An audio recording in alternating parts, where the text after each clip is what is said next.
today on Simple Money, we're talking about things that people love, and people love insurance, don't they? They love insurance. Everything revolves around insurance, right? Hopefully not, but that's okay. Insurance, I think most people tend to think of insurance in a negative way, right? They're paying for something that maybe they're never going to benefit from, and maybe I should just save my money, and I'll have that money if I need it for those kinds of things. But how do you think about insurance? I mean, I've had insurance my entire lifetime, right? And there's different periods in life where you need different types of insurance. And we're going to touch on kind of each one of those, at least at a relatively high level. But what do you think about insurance when you think about that term? What pops into your head? What pops to my head? A necessary nuisance. Necessary. I think insurance is definitely needed, and depending on what type of insurance. But we kind of alluded to this. Younger folks probably have only interacted with car insurance that they have to pay for, maybe some renter's insurance, and it kind of feels like not a scam, but it kind of feels like, oh, if I don't use it, I'm just paying for nothing, right?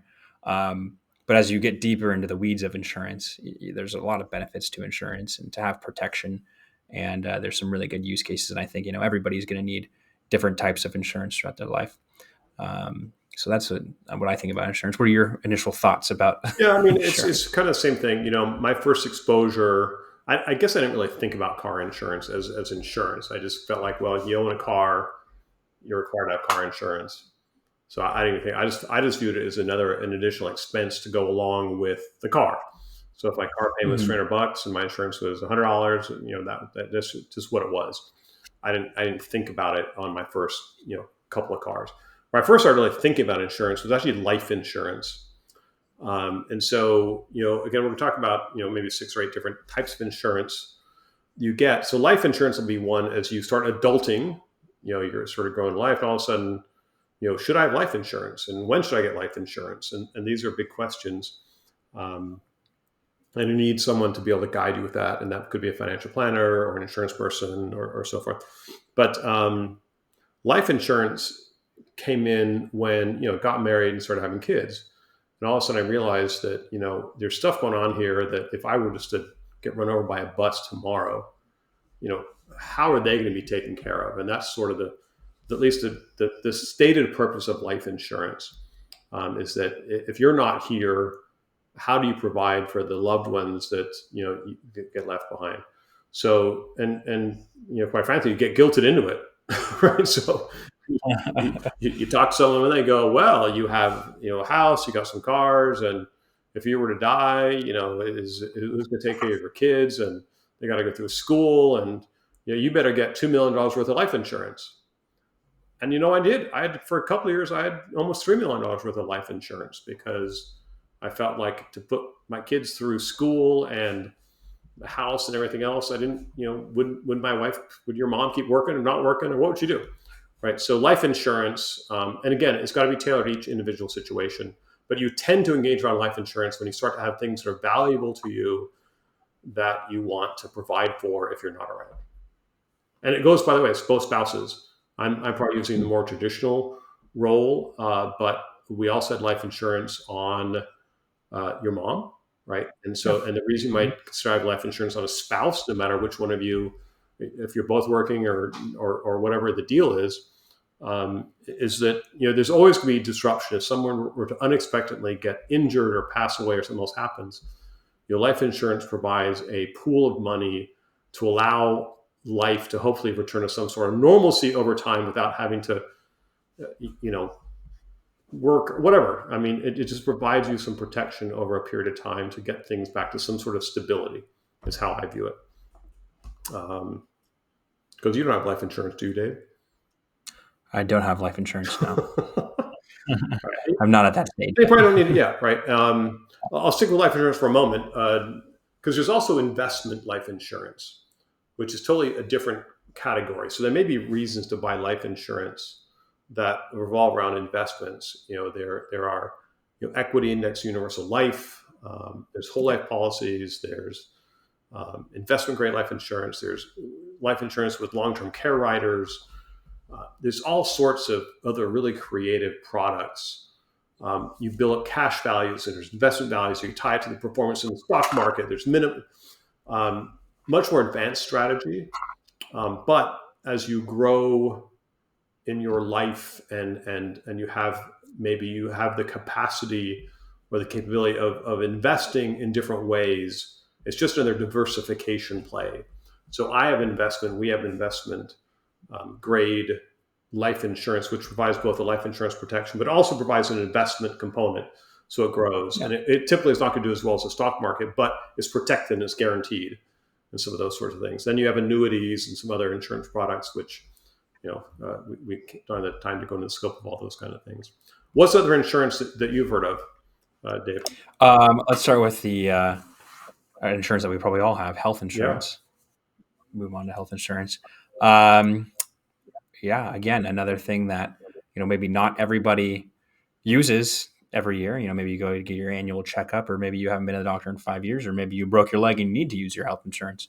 But health insurance, I think, is something that everybody has and has an experience with.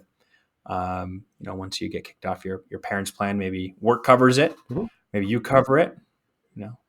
I don't know the answer to that, but again, health insurance probably very necessary if something major were to happen. Yeah, there's a term called PNC, which stands for P for property Yep. and C casualty, right? So PNC insurance agencies, providers, brokers are a category of insurance that's out there, and they typically provide things like car insurance. They may provide life insurance, but they provide health insurance oftentimes as well, which is another kind of subcategory of the insurance world. Dave mentioned employer sponsored. So if you work for a company and you have a group policy, those policies tend to be more robust in benefits. They have, they tend to be cheaper because the risk is spread across a larger group of people and so forth. And actually, on that note, the insurance industry is a very interesting industry. You may feel like, whoever gets this money, but premiums are set based on the people that are covering, right? And so, Yeah. they know that people that are older get sick more, people that are younger don't get sick more, and so forth. And so they try to spread this risk across all the different classes of people to try and make it fair for everyone. And of course, it doesn't feel fair to anyone, at least in my opinion. So it's really challenging. So health insurance. So if you work for a company, you're going to have typically, like I said, better benefits, lower cost. But what I want you to realize is on the other side of that balance sheet, you're paying a premium out of your paycheck, and it's a few $100s a month typically. But on the other side, what you're not seeing is the company's paying a huge portion on their side. If you have a company, you own a company, and you provide health insurance, your employees may pay a portion. And again, let's just use our $400 example. The employer may be paying $1,600 a month or more, right, for that insurance that's there for you. So it's pretty significant. And then if you're all the way down at the bottom of that ladder, and that's the wrong word, if you're self-employed and you don't have group plans, then you're really paying for it all yourself. And using my same example of $400 and $1,600, you being self-employed might pay the entire $2,000 or more to cover, a couple or a family and so forth. So insurance can be very, very expensive, which is why there's been such a push in this country to have, better plans and universal light, universal care, just different things like that. And it's all still playing out. I don't know the answer to all that. It's very complicated. But you need health insurance. Right? You need health insurance, yes. And you need probably help picking health insurance, what plan you go with, and what pros, cons, what comes with the plan, certain, HSA, health savings account, FSAs, I think flexible spending accounts, certain stuff that goes into that you need a professional to probably guide you through with health insurance. Yeah, no, absolutely. Because you'll see silver, gold, platinum, all these different things, health savings. They're all different, and they all have advantages or disadvantages. So great. So check that out. What else? Another insurance pops in your mind, Dave, that we should talk about? We haven't really touched on. Well, we've touched on it. Mentioned it. Homeowners insurance or renters insurance. Okay. We all live. Go. Well, hopefully, most of us live indoors, and so We I want to like living. I protect. like living indoors. Yeah, right. We want to protect either the home, or if we're renters, we want to protect our stuff and liability and stuff like that. So that's another type of insurance. What have you looked for throughout your homeowners Yeah, policies that might again, it's almost be like interesting? it's like I view car insurance. It's almost a throwaway. I hate to say it that way Mhm. because it's so important. But you own a house, you have to have homeowners insurance, so it comes along with it. Homeowner Yep. insurance recently has been the news in here in California where we live because insurances the premiums have gone significantly higher and people are getting denied coverage. And it's happening in other parts of the country as well. So it's gotten more of a focus on it, and which I think is probably it's not good that the rates have gone up, but it's probably good that people are more focused on homeowners insurance to figure out what they should be doing because now it's become an analysis, right? It's not like you just go online and click a couple buttons and you get your quote. Seems close enough, and you get it, right? You really need to dig now to find out what do you need in that policy. And again, you bring another professional to play in that, and that falls back in that P and C world, right? So Mhm. those are the property and casual property, real estate, and casualty. That's the other part of that element of it. So yeah, another good one there. What's kind of, Yeah. go ahead, Dave. Yeah. No, I was going to say, I mean, one thing that happens every now and again when we're working with folks on either a refinance or purchasing the home is they have home insurance. They haven't looked at it in years. We go to update some things of the policy, and all of a sudden the homeowner or we find out that they're not even covered enough for their home to be rebuilt if something were, if it were to be destroyed. Hmm. And so, let's say tomorrow a fire rolled through and destroyed their home. The insurance wasn't even great enough to cover the rebuilding of that home. And so that happens every now and again. So I just want to No, point no, that out, that that's you great. probably review your policy semi often, Yeah, so yearly. review your policy at least once a year. But that is the big gap, right? So the purpose of homeowners insurance at a very basic level is to replace your home if it's destroyed. Now, we can go off in the weeds here and talk about earthquake insurance and flood Yep. insurance and some of those things. If you live in an area where that's a concern, then you're going to look at earthquake insurance or flood insurance. And then you talk to the professional about, well, is it worth it for me to have earthquake insurance if I live in an area with earthquakes? Because will it actually rebuild my house or not? Right. So some of those policies are sold through fear-based selling, and the benefits may or may not be what you expect them to be. So, for example, earthquake insurance does not necessarily rebuild your house. Your homeowner's insurance will, but earthquake is an add-on to it with a huge, deductible, on value of the home. And so it may not get you the benefit that you think you're going to get from it. And same with flood insurance, but that's okay. So good. What about umbrella insurance? We're talking about houses and umbrella. Yeah. I mean, you'd probably have more experience with umbrella insurance than me. And I don't have an umbrella insurance. Maybe there's a need for it. Maybe there's not. But I think it's just extra liability insurance that covers a multitude of things. I mean, you want to touch Yeah, into I that? do. So yeah, the umbrella insurance is not to protect the umbrellas. Maybe you have some really cool umbrella collection, but that's not what it's there to protect. Umbrella insurance or liability insurance, as David correctly pointed out, is liability for things like people are on your property, they trip on the front step, they come back and look, oh, well, you should that step was not the right height or some other thing. Attorney gets involved, and now you're suddenly sued, and they're suing you because they tripped. They broke both arms. They can't work for the next 10 years, right? Or something weird happened, right? And now they're suing you for several $1 million. So your homeowner's insurance does not necessarily cover that. It'll cover a portion of it, but the limits oftentimes aren't high enough to cover pretty big things like that. We just gave you Hmm. examples. So that's what an umbrella policy. So extends the limit if your policy covers $300,000 and you get a $2 million umbrella policy. Umbrella meaning it protects everything. It's typically you have to have car insurance typically to have the same thing because again it's the same. You're in a car accident and unfortunately you miss something and you turn the corner the wrong way and you hit a car and someone was disabled for life or worse, and now you're responsible for that. Your car insurance won't cover all of it, but an umbrella policy will. So umbrella is pretty inexpensive, and as soon as you own a home, have cars, you're living in the world, you should probably have it. So that's umbrella. All right. We can probably talk about one more, and it's not something, Dave, you probably thought about at your age, but it's long-term care insurance. So, when did you first hear about long-term care insurance, and did you even have an idea what it meant? The first time I heard about it, no, I had no idea what it meant. When was the first time I heard about it? Probably listening to an insurance professional talk about the need for it and the growing need for it for older folks, and it's from there become a very important topic for many people. So, yeah, it's So, what's the purpose of long-term care insurance?